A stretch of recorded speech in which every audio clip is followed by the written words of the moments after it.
El crimen de Nora Dalmaso, que ha conmocionado tanto a la Argentina en un cierre de año, en un 25 de noviembre del año 2006. Uno de los tantos hechos policiales que guardaban impunidad en la Argentina. Y siempre que se asociaba a esta historia se hablaba de la chance de un crimen perfecto. Se habló de la política de Córdoba. Se habló del entorno familiar. No nosotros, los propios investigadores del caso, los propios peritos del caso. Involucraban al poder político de Río Cuarto, involucraban a la política cordobesa, involucraron al propio marido de Nora, o ex marido de Nora Dalmaso, a su hijo, a su entorno familiar. Pero por la escena del crimen, en los días posteriores, trabajando entre 2 y 3 días posteriores a ese 25 de noviembre, habían pasado cerca de 200 personas o varias personas. De a poco se fue achicando esa lista a 45. La casa estaba en refacción.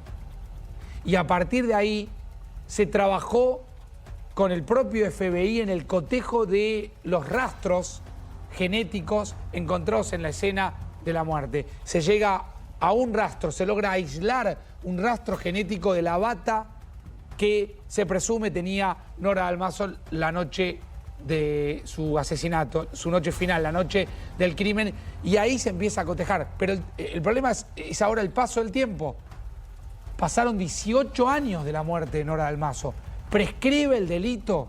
¿Está prescripto este asesinato? Entonces descubrimos quién asesinó a Nora Dalmaso, pero no le podemos imputar absolutamente nada, porque está prescripta la acción penal por el paso del tiempo. Está el doctor Marcelo Chumbita, con quien compartimos algunos elementos. Marcelo, ¿cómo te va? ¿Cómo andás? Bien, buenas tardes, gracias por llamarme. Por favor. Coincido con vos. Qué lío, ¿no? Qué lío, porque no nos olvidemos que acá teníamos al traumatólogo, a Macarrón, que había sido absuelto.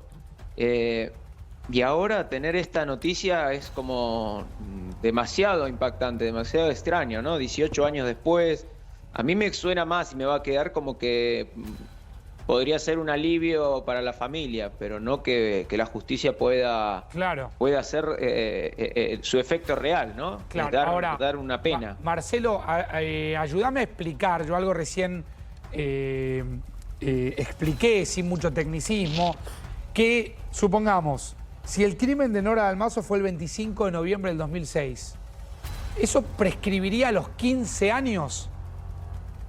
Claro, a ver, lo primero que entender es de quién estamos hablando, o sea, este ADN de quién corresponde. Vos explicaste muy bien que hicieron todo un rastreo, todo un mapeo con la gente de Córdoba, que se llama Centro de Genética Forense de Córdoba, y algunas cuestiones en realidad, yo no sé si no trabajó el FBI, me parece que trabajaron algunas organizaciones hubo colaboración de Estados con el Unidos. FBI. Bien, digo, primero es eso, o sea, esta persona que fue absuelta, entendemos que no cometió ningún tipo de nuevo delito. Entonces, si no cometió ningún tipo de delito, está prescripto.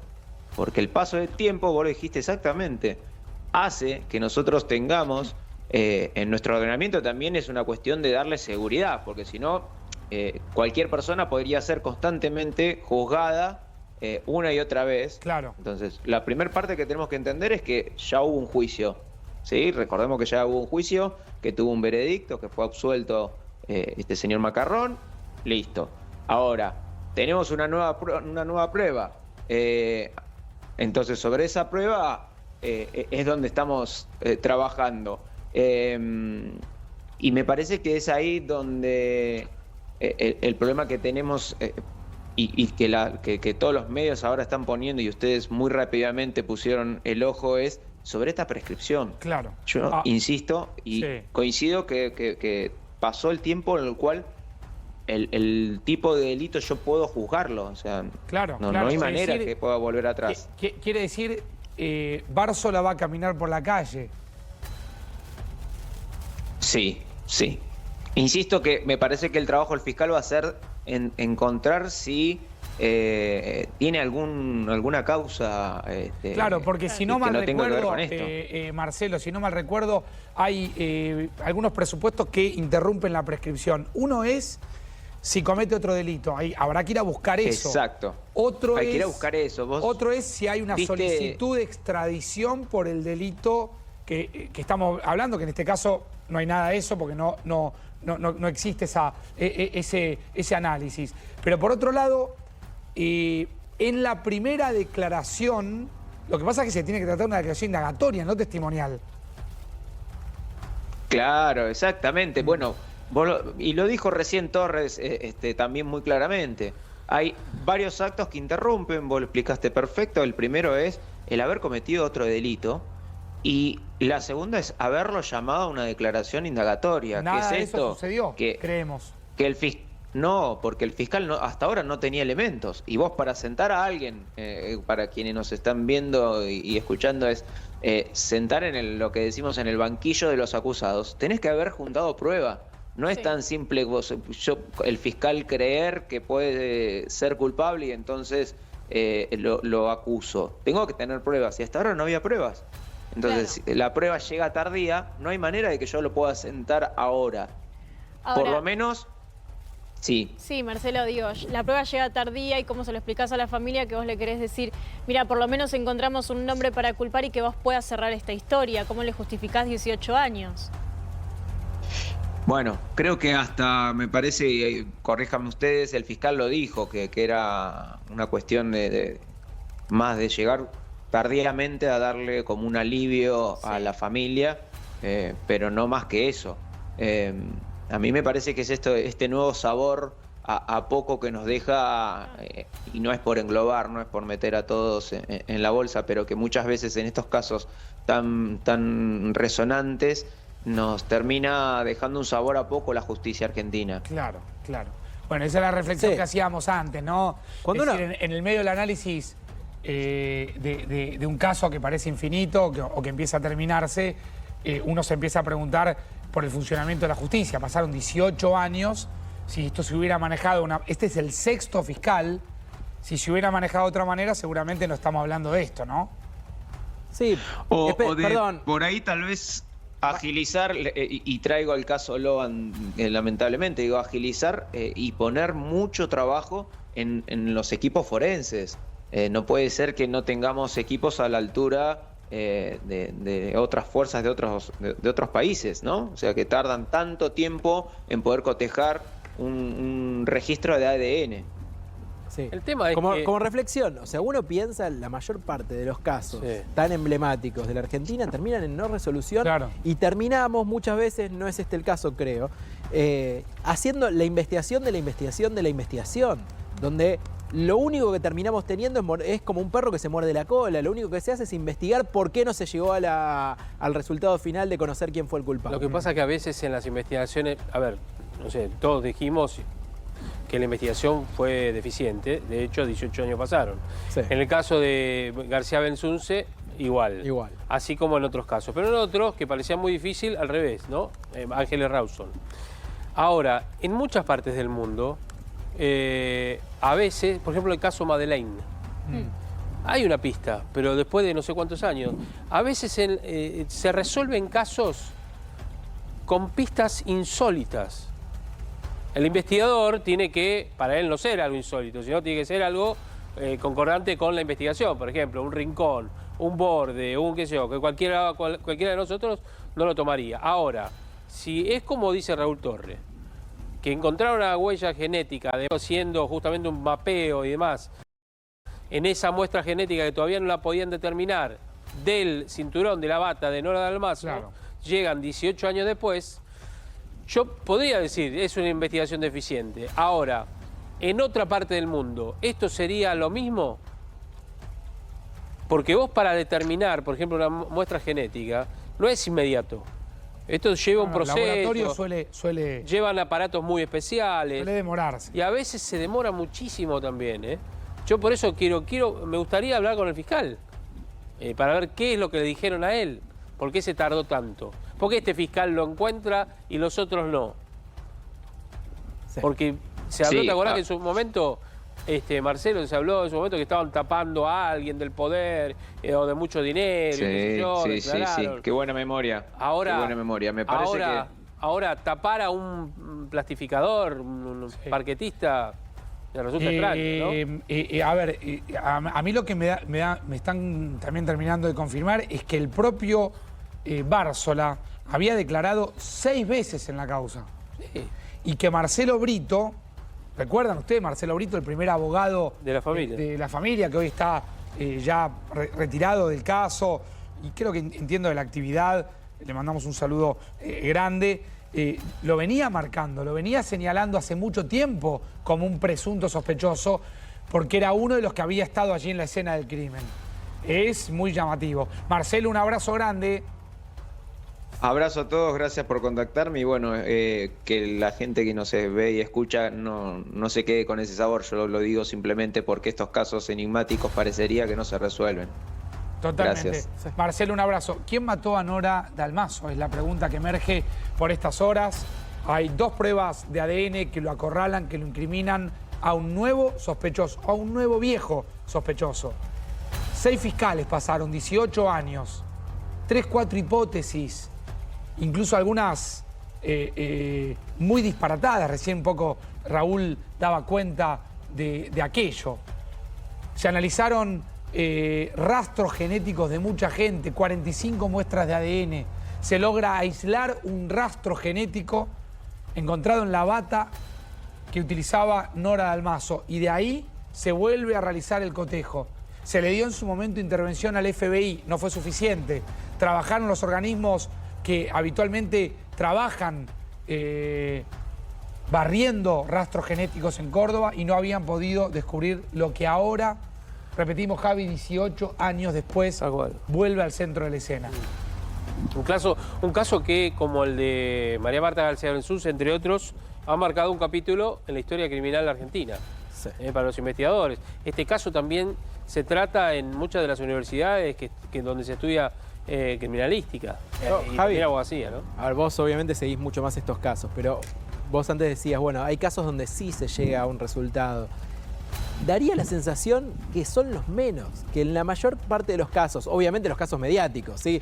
Está claro que hay casos que se resuelven en el día y listo, hay casos que aparecen más complicados, como el de Ángeles Rawson, que finalmente llegan a buen puerto, pero en la historia argentina tenemos infinidad de casos y de hecho seguimos hablando de temas, por ejemplo, la semana pasada, que el tema de la indagatoria contra Montoneros. Digo, tenemos muchas cuestiones. Se vienen 10 años de la muerte de Nisman y todavía no tenemos nada. Tenemos los atentados a la MIA y la Embajada de Israel, que no sabemos nada. Tenemos estos 2 casos emblemáticos del tema policial y todo parece que es circular, que nunca hay resolución de nada. La propia madre de Nora Dalmaso, Nené Grassi, en su momento también había apuntado a algunas de las personas que circunstancialmente habían pasado en la cercanía de ese 25 de noviembre. Recordemos este testimonio. A mí me parece que una sola persona, a mi hija no la mataron. Es como un clan que la han matado a mi hija, porque alguna cosa sabría que tenía que desaparecer. Me lleva a pensar por todos los tapujos que han habido, con todas las cosas que se han, y después los años que se han dejado sin volver a hacer otra aclaración de la muerte de ella, porque se dejaron pasar los años al propósito, no sé si es a propósito qué, para que esto no saliera al aire.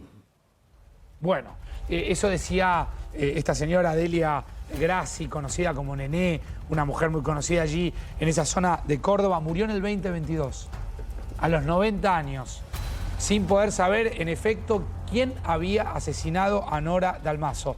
Repetimos, por si recién te estás enganchando en estas fechas tan particulares, donde la gente se está moviendo de un lado para otro, se están planificando las fiestas, se está cerrando el año 12 y 25.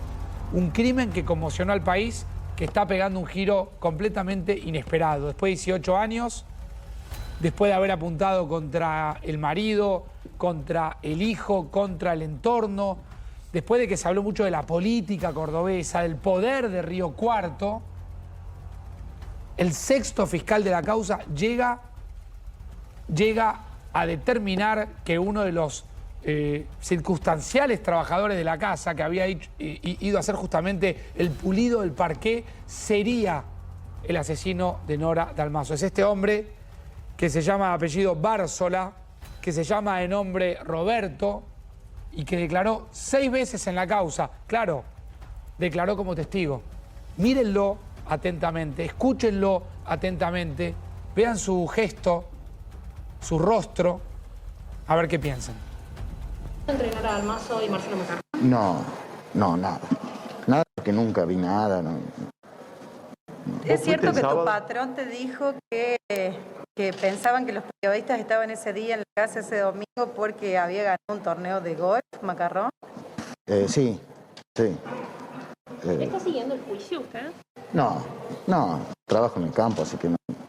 ¿Cuántos obreros estuvieron trabajando? ¿En la casa de Dalmazo? Hace el sábado de mañana, sí. Cuando te interrogaban los policías que iban a tu casa, te allanaron con el teléfono, ¿tuviste temor de tener algún tipo de acusación en tu contra, por ejemplo? No. ¿Estabas tranquilo? Tranquilo, sí, alguna vez un poco nervioso, pero... Pero llegaste a pensarlo, porque así como lo imputaron a un pintor... Sí, pero no, siempre tranquilo porque sabía que no había hecho nada. ¿Que realizaron un solo allanamiento en tu Sí, casa? un solo allanamiento. ¿Y qué buscaban? Un teléfono. ¿Te presionaron en algún momento la policía para que declares?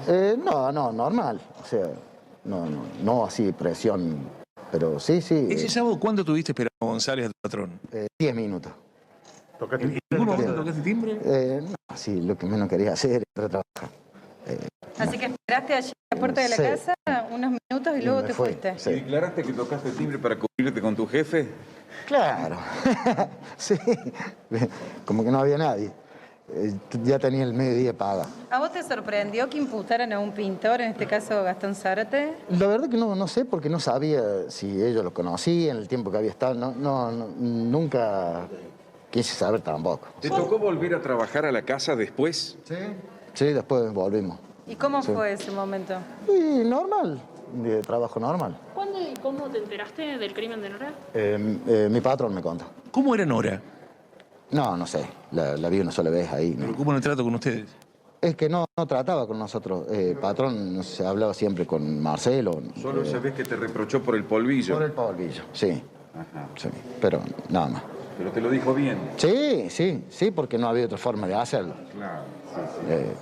Pero nada más. Gracias. Bueno, muchísimo. El pulidor del piso termina siendo señalado por el fiscal, el sexto de la causa, como el presunto asesino. El barbijo, para recordarnos que alguna vez el mundo estuvo en pandemia, una mirada fría y una explicación, si se quiere, convincente por parte de este hombre que declaró en la causa 6 veces como testigo. Hay una sola cosa que Bársola nunca negó, que es haber estado en la puerta de la casa el 25 de noviembre. En verdad, ahora podemos cotejar que no estuvo en la casa, sino que en la puerta, sino que estuvo adentro. Pero claro, a uno le parece increíble en estos tiempos donde todo queda registrado en cámaras de seguridad, pero fue en el 2006.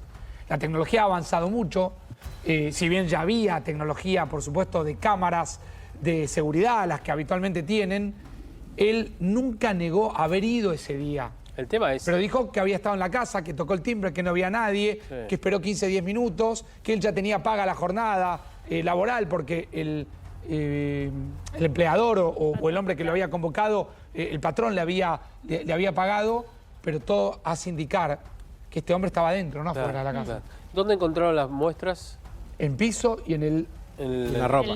En el lazo, ¿no? de la bata, que termina convirtiéndose en el arma homicida, Era un vello de la pelvis de ella. También un cabello, un vello púbico. Un vello púbico. Vello púbico, pero más que nada un rastro, obviamente. Ahora, ¿y qué tenía que hacer el parquetista con la bata, no? Sí. Eso va a tener que explicar. Lo va a tener que explicar. ¿Cómo puede haber llegado un rastro suyo al lazo de la bata?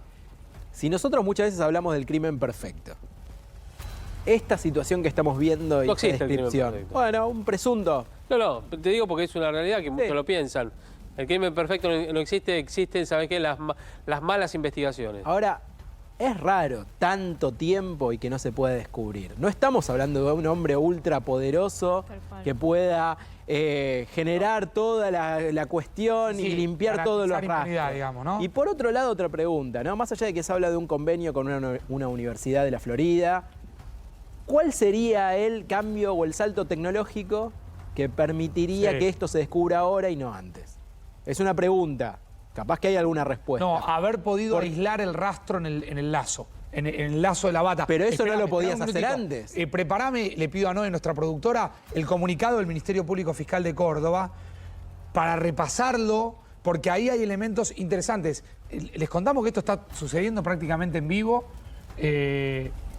Veníamos a un programa de pre-fiesta, de pre-Navidad. Ahora vamos a ir, por supuesto, a mostrarles cómo está el movimiento en la ciudad de Buenos Aires, en la salida de la ciudad de Buenos Aires, en Aeroparque.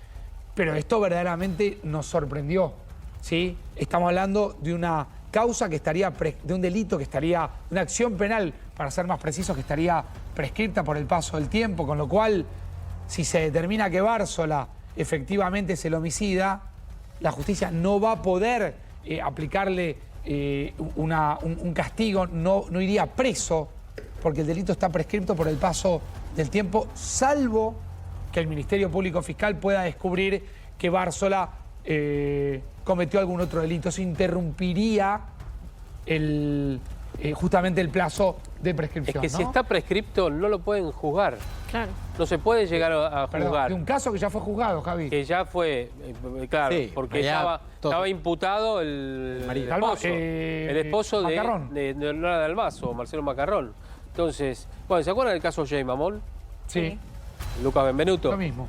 Bueno, Benvenuto lo contó en los medios, lo que había pasado. Había una causa, pero nunca se avanzó y quedó en la nada. ¿Por qué? Porque prescribió. Chau.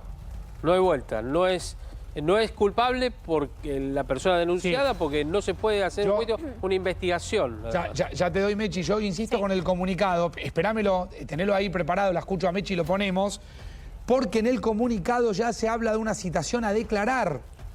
Ya se habla de una imputación en el expediente. Ya se habla de un defensor designado por Bársola. Sí, ahora quiero ir al comunicado. Esperame un minutito. ¿Esto? Ahora. Entonces, cuando sigue esta investigación, que convoca a un abogado y demás, y ya está citado, ¿es todo un circo o realmente vale la pena avanzar? Porque si estamos diciendo, está prescripto y no se va a poder hacer nada, ¿para qué se avanza? A ver, eso? dame el expediente, dame el comunicado del Ministerio Público Fiscal para poder entenderlo, lo vamos leyendo, le pido ahí una mano a Mechi o a Pablo, lo deciden ustedes. A ver, Mechi, ¿qué es lo que dice el comunicado del Ministerio Público Fiscal cordobés? Dale, caso Dalmaso, hallaron huellas genéticas de una persona de sexo masculino compatible con las pruebas colectadas en la bata y en el cuerpo de la víctima. Tiene fecha del 23 de diciembre del 2024, en el marco de la investigación iniciada el 15 de octubre del 2022 para identificar a partícipes del crimen de fecha 25 de noviembre del 2006, en el que resultara víctima Nora Raquel Dalmaso. La Unidad Fiscal Especial actuante en la ciudad de Río Cuarto informa que una persona de sexo masculino figura como aportante compatible con las huellas genéticas colectadas en el cinto de la bata que fuera ubicado anudado en el cuello de la víctima, sí, y de vello secuestrado en zona inguinal de la misma. Parate ahí. Miren la parte que el Ministerio Público Fiscal decide poner en negrita y destacar. Persona, sexo masculino, figura como aportante compatible con las huellas genéticas colectadas en cinto de bata que fuera ubicado anudado en el cuello de la víctima y de vello secuestrado en zona inguinal de la misma. Es decir, estamos hablando de un asesino que se vale de algún elemento tomado en la escena del crimen. El propio Bársola, al momento de este hecho, tenía 25 años. Sí, y además, un punto, el cinto de la bata tiene que haber estado en cualquier parte de la habitación, pero encontrar en la parte pública habla de una intimidad absoluta. Claro. Asimismo, la Fiscalía continúa trabajando en clave de analizar el resto del cuadro de pruebas disponible para la composición de hipótesis en función del aporte de dicho material. También se trabaja en aspectos relevantes al análisis de la acción penal derivada del hecho señalado. Tales conclusiones fueron comunicadas a la familia querellante y a la persona sindicada, quien concurrió a la sede de la unidad fiscal para ejercer con la debida asistencia letrada su defensa material y técnica del mismo. Bueno, ahí justo me lo tapa un poco el graf. O sea, que ya fue comunicado y ya asistió con defensa. Sí, claro, porque le comunican primero a él, digamos, lo que se ha encontrado, se le informe para que instale defensa. claro, obviamente para la imputación. Del mismo modo, corresponde señalar que en todo este proceso la Fiscalía fue rigurosa en garantizar a todas las partes la posibilidad de observar, controlar y controvertir el resultado del cotejo genético referenciado. Le dan la posibilidad de defenderse cuestionando lo encontrado. Claro. Esto es lo que dice. Lo hasta ahora logrado es producto de la labor conjunta e interdisciplinaria entre el Ministerio Público Fiscal y el Centro de Genética Forense del Poder Judicial de Córdoba, con la cooperación del, bueno, ahí está lo que decíamos, la participación de la Universidad de Estados Unidos con colaboración de la Justicia, del Gobierno de la provincia de Córdoba, que fue vital también para poder despejar, ¿no? Este rastro de Sabata. Bueno, ahí está. Lo que le van a... va como imputado, o sea, va a tener que ir a indagatoria. Ya se habla de una imputación y ya se habla... Yo lo que creo, Javi, es un acto de defensa del... Claro, la indagatoria interrumpe el plazo de prescripción. Bueno. Pero para mí está prescripto por el paso del tiempo desde el 2006, noviembre del 2006. Yo entiendo que son 15 años. Entonces pasaron 18. 18 en total. Bueno, ahí porque si esto hubiera sido a los 12, 13 años... Sí, la indagatoria, el pedido de indagatoria le hubiera parado el paso del tiempo y la prescripción. Preparame urgente que me voy a ir a Córdoba. Atención con esto, Javi. No, te digo porque ahí decía justamente en el comunicado algo importante. Dice, en el marco de la investigación iniciada el 15 de octubre de 2022 para identificar a partícipes del crimen de fecha 25 de noviembre de 2006 en el que resultara víctima Nora Dalmazo. Ahí ya, en el primer renglón, la Fiscalía lo que dice es, señores, 15 de octubre de 2022 iniciamos esto. ¿Ven lo que les contaba antes? Es decir, encontramos un perfil genético, se corresponde en dos lugares distintos. A ver, vamos a ver de quién se trata. Tenemos que identificar este perfil y hacer la comparativa con los que ya tenemos o pedir a los que nunca les tomaron. Como en su momento al propio Bárzola, a este hombre, el parquetista. Y después, lo que menciona es, como decía Mercedes, contaba Mercedes, encuentran en la bata, el lazo, el cinturón de la bata, que estaba anudado o estaba estrangulando el cuello de Nora Dalmazo al momento del hallazgo del cadáver, estaba colocado, no se lo quitaron, sino que quedó colocado allí encontraron el cuerpo con eso. Y además también un perfil genético en el piso. Sí. ¿No? Además, en la ingle de Nora Dalmazo, dos lugares, en el lazo y en la ingle. Claro, las manchas aparecen en el piso tiempo después, cuando ya después hizo un trabajo donde quedó debajo de un plastificado. Tal cual. La operación forense determinó que obviamente se trataba de un abuso sexual, o por lo menos un acto sexual. ¿Sí? Algunos decían, bueno... murió como consecuencia del acto sexual. En realidad lo que se cree, o se creció a posteriori, es que en realidad no, que había sido abusada o por lo menos había mantenido una relación no consentida y que la matan, lo que contábamos antes, la matan para ocultar el propio asesino. El criminis causa, Javi, el criminis causa, siempre para que ustedes no se pierdan, hay que diferenciar que el ordenamiento penal argentino tiene la figura de homicidio simple, con una escala penal de 8 a 25 años, y esa figura de homicidio simple se ve agravada por determinadas cuestiones, agravantes. Una de ellas, por ejemplo, el parentesco que pueda haber entre el presunto asesino, el matador y la víctima. Otro es el criminis causa. Mato para garantizar impunidad de un delito precedente. Y lo decía bien Torre, en el caso de Dalmazo, la sospecha es que el delito precedente era un abuso sexual consumado por haberse hallado líquido seminal en el cuerpo de la víctima, con lo cual quien la mata para esconder que la violó previamente. ¿Sí? Atención, urgente, nos vamos a Córdoba. Lo que van a ver ahora es el fiscal, repito, sexto fiscal del caso, es el fiscal Pablo Jávega, ¿sí? Que hace instantes decía esto. Atención, que es material exclusivo. Fíjense lo que decía el fiscal, 18 años pasaron. De este proceso con antelación, algunos no, entonces me parece que a los fines de dispositivos por ahí es de utilidad hacer una recapitulación. Esta unidad fiscal que se encuentra acá presente ha trabajado con posterioridad al juicio que se llevara en el presente proceso contra el único acusado que tuvo y por derivación del Tribunal de Juicio que intervenía, a sugerencia de quien fue el representante en ese juicio del Ministerio Público Fiscal, el doctor Rivero, en cuanto entendió de que debía continuarse una investigación, toda vez que había ciertos marcadores genéticos, huellas genéticas en determinados lugares que no figuraban controvertidos, que ameritaban que se profundizara su pesquisa. Desde entonces, tal como le he referido a varios de los colegas acá presentes, la unidad fiscal estuvo trabajando en tándem con otras agencias, con el Centro de Genética Forense, con detectives de policía judicial, con laboratorios que en su momento intervinieron en Estados Unidos, como el Centro Nacional para la Ciencia Forense de la Universidad de Orlando, con áreas del Ejecutivo, como el Ministerio de Justicia. Bien.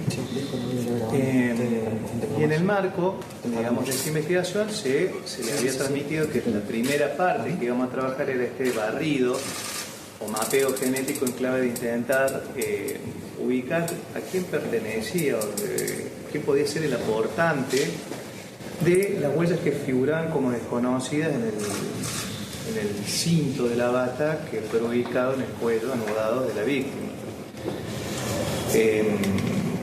Se sabía, surge el juicio, de que había otras dos huellas genéticas que sí fueron identificadas y que están vinculadas a la familia y fueron descartadas como que tuvieran interés criminalístico.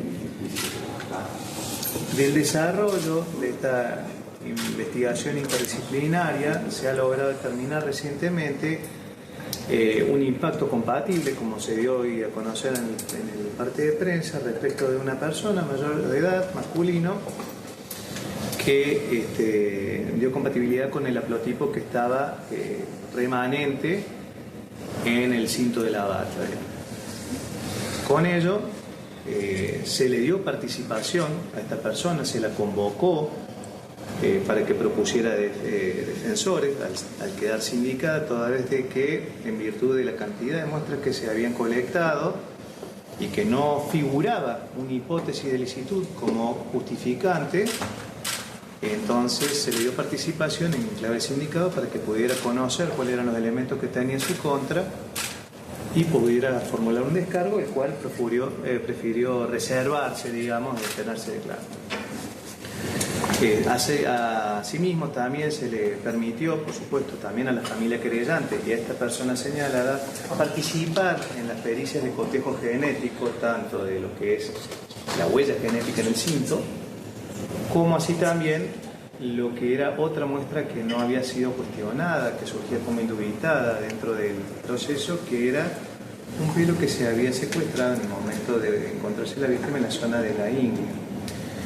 Ese resultado se obtuvo el día viernes, en horas de la tarde, que también confirmó de que se correspondería con el mismo linaje, o sea, el linaje de la persona sospechada.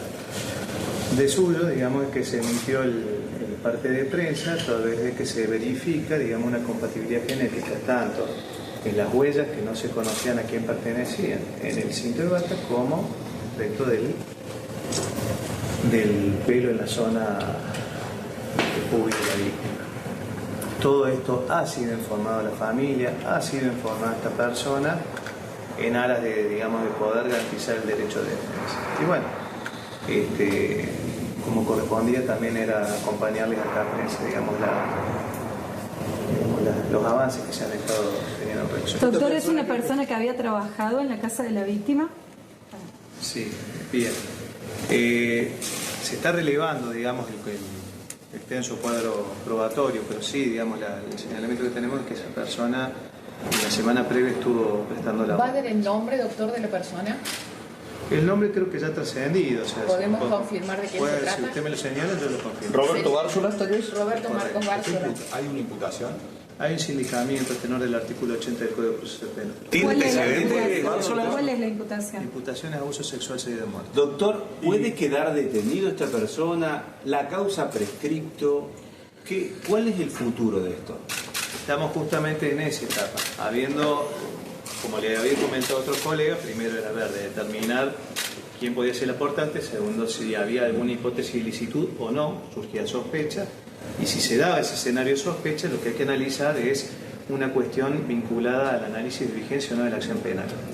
Entonces estamos en ese escenario actualmente, vamos a hacer una investigación exhaustiva, los efectos de verificar si hay subsistencia de la acción o si por el contrario. ¿Es una persona con antecedentes, Bársola? ¿Cuál es la situación procesal de esta persona? No, esta persona está sindicada, pero hasta tanto no se pueda verificar la cuestión asociada a la acción, no resulta prudente por ahí trabajar. ¿Está acá en Río Cuarto? Esa persona está en Río Cuarto. ¿Está la posibilidad de que sea condenado? ¿Está esa posibilidad de que sea condenado por el hecho? La posibilidad está en tanto y en cuanto subsista la acción. ¿Qué tipo de tarea realizaba? ¿Perdón? ¿Qué tipo de tarea realizaba en la casa? Él estaba como contratado, digamos, por parte de alguien que había sido contratado por la familia para hacer servicios en el piso de la casa. Doctor, es decir, usted como fiscal, como miembro de la justicia, ¿cree que todavía se está a tiempo de hacer justicia por la muerte de Nora Dalmazo?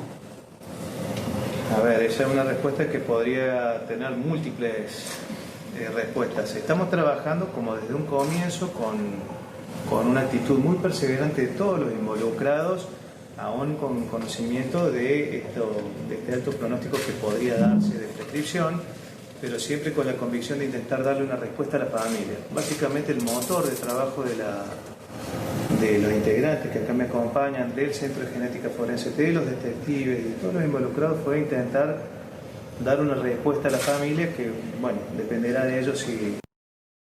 Bueno, hasta ahí quien hablaba era el fiscal de la causa, 18 años después, explicando en efecto que se trabajó en forma muy consistente en los rastros genéticos que había en la escena del crimen de Nora Dalmazo. Y se logró aislar un patrón genético de un lazo que era coincidente con otro hallado en la zona inguinal. Eso explicaba el comunicado, ahora lo explicaba con más detalle Mercedes, el fiscal, un vello, ¿no? Dijo. Era un vello que deja rastro genético, que coincide con el que se encontró de huellas en el lazo de la bata, pero que era desconocido hasta el momento. Ahí el trabajo de búsqueda de ver con quién coincidía. Evidentemente no lo habían contemplado a este hombre como para poder obtener su perfil. Ahora sí, ya con esa obtención y teniendo un nombre y apellido, es abuso sexual seguido de muerte. Seguido de muerte. Claro, abuso sexual seguido de muerte. Hay un dato que es importante. Todo esto dependerá si está prescripta o no la causa. Es lo fundamental en este caso. Lo más importante ya lo tienen. A ver, hay un perfil coincidente, como decíamos antes, de una muestra tomada y recuperada que había quedado a un costado, porque no se podía determinar, y que ahora sí lo hicieron, de Roberto Bársola, de este hombre. En el lazo de la bata, anudado al cuello de Nora Dalmazo, con el cual le produjeron la asfixia, y también en la zona inguinal. Ahora, el fiscal dijo, debemos ver si hay vigencia de la acción penal, si está vigente, si podemos seguir avanzando o nos tenemos que quedar acá a pesar de que todo el mundo va a estar en contra. No con mucha expectativa, lo decía el fiscal. Por eso. No. Pasaron 18 años. Hay que ver, porque si se puede avanzar, se lo va a imputar. Se le comunicó lo que encontraron. Ahora se verá. La defensa seguro irá por la prescripción de la causa. No pueden investigar a mi defendido, va a decir, porque la causa está prescripta. No estamos diciendo que sea culpable, ni que es inocente. Está prescripto. No pueden avanzar más, ni con él ni con nadie. Eso va a ser la defensa. Ahora, no está imputado, pero está sindicado. Claro. Es decir, ¿qué quiere decir?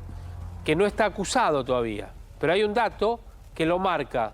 Sindicado es marcarlo. Tenemos esta identificación.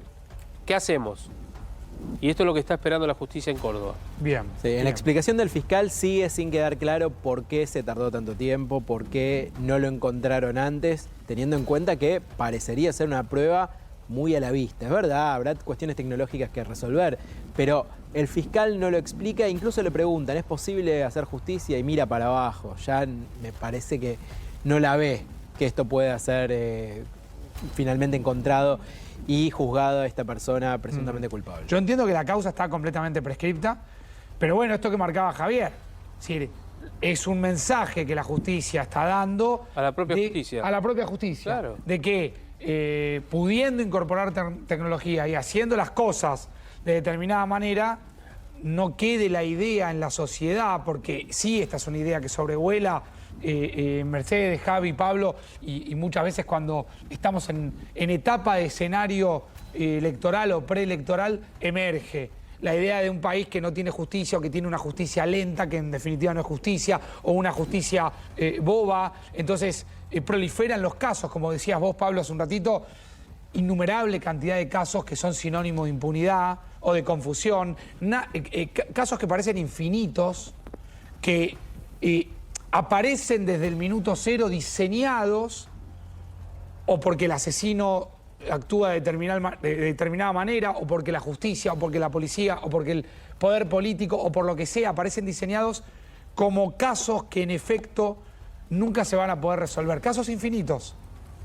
Entonces vas a buscar el promedio de resolución que la justicia aplica en el tiempo y encontrás que son casos de 10, 12, 15, 20, claro, en el medio hay un ordenamiento penal que prevé que el paso del tiempo, ¿sí? De alguna manera no, determina el fin de la acción penal.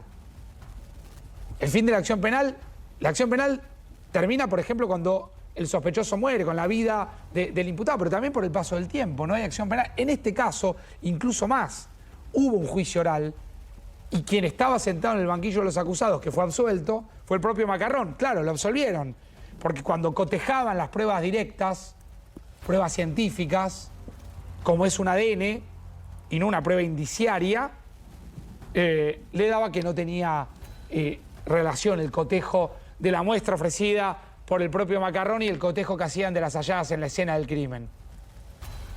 Absolución, absolución. Y al poco tiempo de esa absolución aparece este dato. Aparece el dato de la posibilidad de que la tecnología haga un barrido mejor del lazo de la bata y pueda efectivamente cotejarla con las 45 personas que pasaron por allí. Creo que hay una declaración que se conoce de Macarrón en estas horas, ¿no? Acaba de hablar. Dame la barrida de último momento, por favor. Dame la barrida de último momento y contamos qué es lo que acaba de decir Marcelo Macarrón. Escuchen.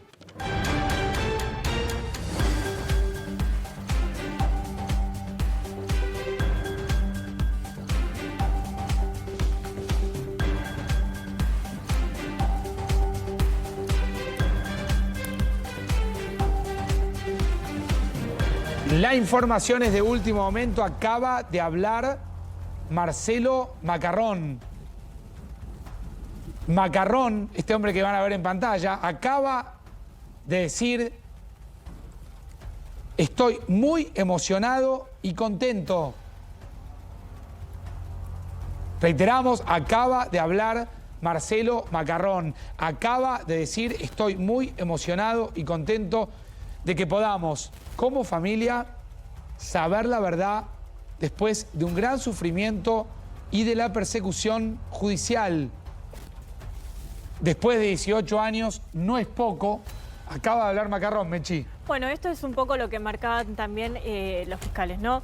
Tratar de llevarle un cierre a la familia. De esto se trata más de una cuestión legal que posiblemente termine con alguien detenido. Tiene que ver con darle un cierre a la familia. Por eso entiendo que estas palabras de decir estoy emocionado y contento, porque claro, o sea, son palabras que no van de la mano de todo este caso, pero tiene que ver con eso, con tener por lo menos un resultado y una respuesta a tantos años de sentir que no había justicia.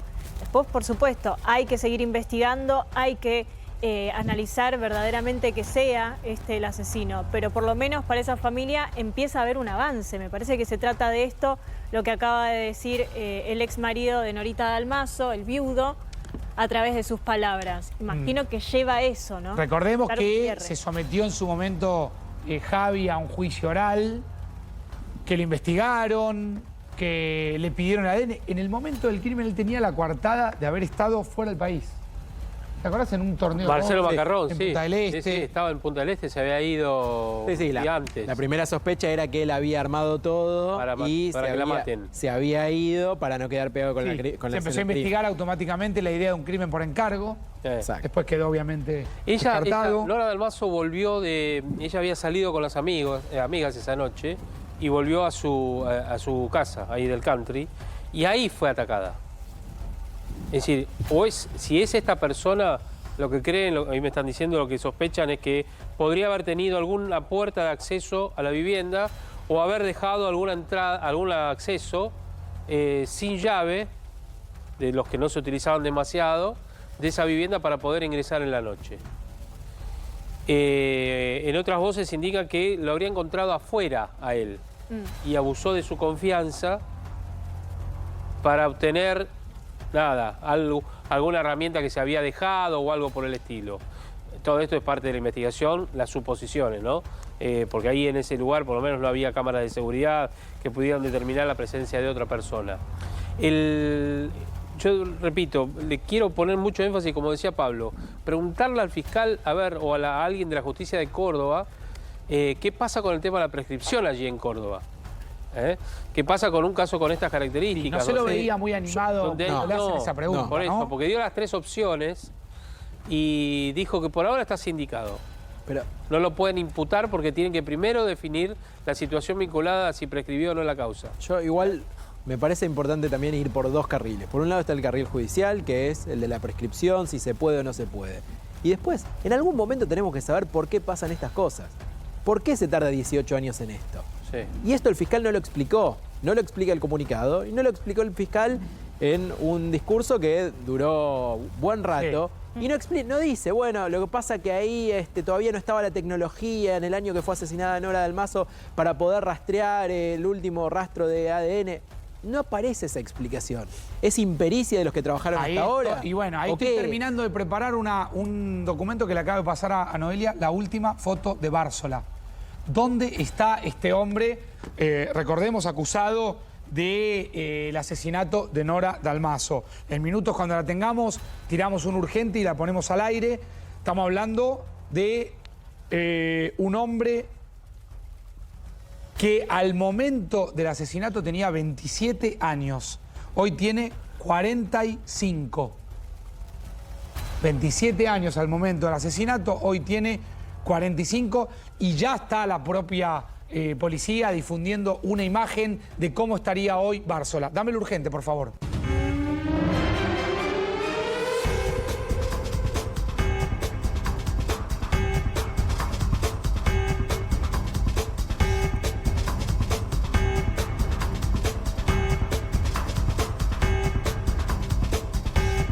Vas a ver una imagen del hombre señalado por la justicia, por el Ministerio Público Fiscal. Así está hoy Bársola, así está hoy Roberto Bársola, el pulidor de pisos apuntado por el crimen de Nora Dalmaso. El nombre completo de este hombre es Roberto Marcos Bársola. Todavía reside en Río Cuarto. Esta es una imagen actual. Tenía al momento del asesinato que la justicia le está imputando 27 años. Hoy tiene 45. Ahí están viendo alguna imagen para ver que algún cambio, digamos, en su cuerpo, en su fisonomía hay, poco. Cambio corporal, algo menos de pelo. Este es el hombre y esta es la imagen de Bársola ahora, hoy. Repetimos, Mechi, que en el comunicado de la Fiscalía se habla de una imputación y de una designación de un defensor. Sí, que se le pidió en realidad presentarse con un defensor, le dan la posibilidad y al momento de darle también la oportunidad de poder aportar algo, directamente se reservó, prefirió no hablar. Bársola estaba contratado para llevar adelante trabajos de refacción por un carpintero. Es un carpintero general, era una persona a la cual el propio carpintero había tercerizado el trabajo de pulido de pisos. Tenía el dato, el antecedente del propio Bársola. Y en efecto, Bársola termina en el interior de la casa de Nora Dalmazo. Aquel 25 de noviembre, él fue al lugar. En ninguna de sus declaraciones, 6 como testigo, dejó de reconocer que había estado en la puerta de la casa, posiblemente cubriéndose de que haya habido alguna cámara que lo haya identificado. Pero que no había ingresado. Pero que no había ingresado. ¿Por qué no ingresó? Le preguntaron. Porque toqué el timbre y no me respondía nadie. Y me quedé 10, 15, 20 minutos y le avisé a mi patrón, a ese carpintero general, justamente para cubrirme y poder no quedar mal con la persona que me había llevado. La jornada ya estaba paga, con lo cual Bársola a los 15, 20 minutos, dice él, se dio media vuelta y se fue. Bueno, nada de todo eso habría pasado teniendo en cuenta que ahora se termina de reconocer que había 3 manchas hemáticas en la escena del crimen. Y incluso lo que contaba en ese momento es que ni siquiera había tenido contacto con ella, que sí le había llegado una queja porque había mucho polvo, esto se lo transmitía a su patrón, pero que no habían tenido ningún tipo de conversación y que solo la había visto al pasar unos minutos. Y repetimos, la imagen que estás viendo es la imagen de Bársola declarando a los pocos años como testigo, Bársola en la actualidad. Creo que una imagen, hay una diferencia entre 2, 3 años entre una imagen y la otra. Esta es la imagen de hoy. La de la izquierda es de 2022. Correcto. Y esta es la de los últimos días, de este año. Después vamos a escuchar nuevamente, ¿no? A Bársola, seguramente. Y también al fiscal. Preparámelo de vuelta a Bársola, por favor. Y después al fiscal. El fiscal es muy contundente, con algunas apreciaciones. Si no tuviera dudas, diría, lo vamos a imputar, diría, seguimos adelante. Yo creo que lo que han hecho en el día de hoy es más hacia, no solamente para comunicarle a la ciudadanía, sino para requerir a las autoridades judiciales, a las superiores, que definan si pueden seguir avanzando con esta causa. Y que, bueno, de no llegar a buen puerto, sería un escándalo. Otra vez. Le ponemos un punto a esta primera parte del caso Dalmazo. En instantes, por supuesto, vamos a volver. Ya estamos reconectando en vivo con